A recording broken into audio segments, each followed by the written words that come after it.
Hello বন্ধুরা, সবাই কেমন আছো? আমি বনানী। আজকে দুপুরের রান্নায় আমার আরম্ভ হয়ে গিয়েছে।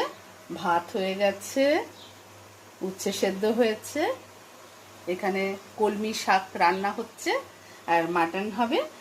আমি একটু ম্যারিনেশন করে রেখেছি। প্রথমে টক দই, পেঁয়াজ, আদা, রসুন এসব দিয়ে একটু ম্যারিনেশন করে রেখেছি। আর কড়াইয়ের তেলের সাথে সামান্য ঘি দিয়েছি, আর তেজপাতা, আর একটু এলাচ, দারচিনি ফোড়ন দিলাম। এবার আমি পেঁয়াজটা দিচ্ছি।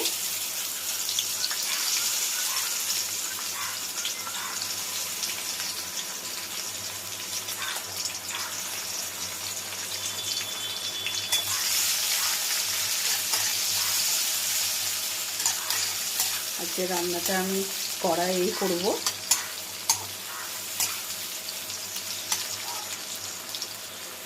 পেঁয়াজটা একটু ভেজে নিলাম। এদিকে আমি আলু আর পেঁপে একটু নুন হলুদ দিয়ে ভেজে রেখেছি। এদিকে ধনে আর জিরে বেটে রেখেছি। এবার আমি মাটনটা দিয়ে দেব।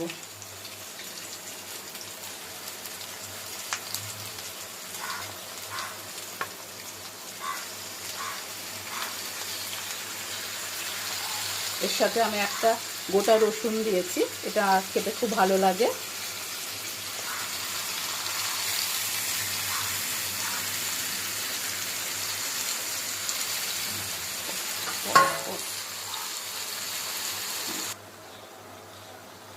হলুদ দিলাম। মাংসের ম্যারিনেশনের সময় আমি লবণ দিইনি, এখন লবণ দিচ্ছি।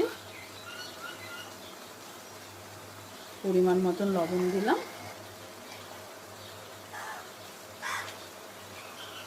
একটু কাশ্মীরি লঙ্কার গুঁড়ো দিচ্ছি, একটু লাল লাল ঝোল ভালোই লাগে। কাঁচা লঙ্কা বেটে দিয়েছি মশলার সাথে।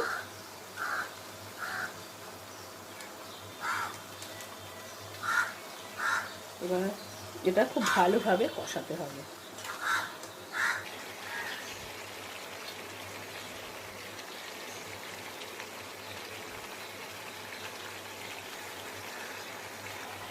মাংসটা যেহেতু কড়াইয়ে করব, তাই একটু ঢাকা দিয়ে দিয়ে কষিয়ে নিচ্ছি।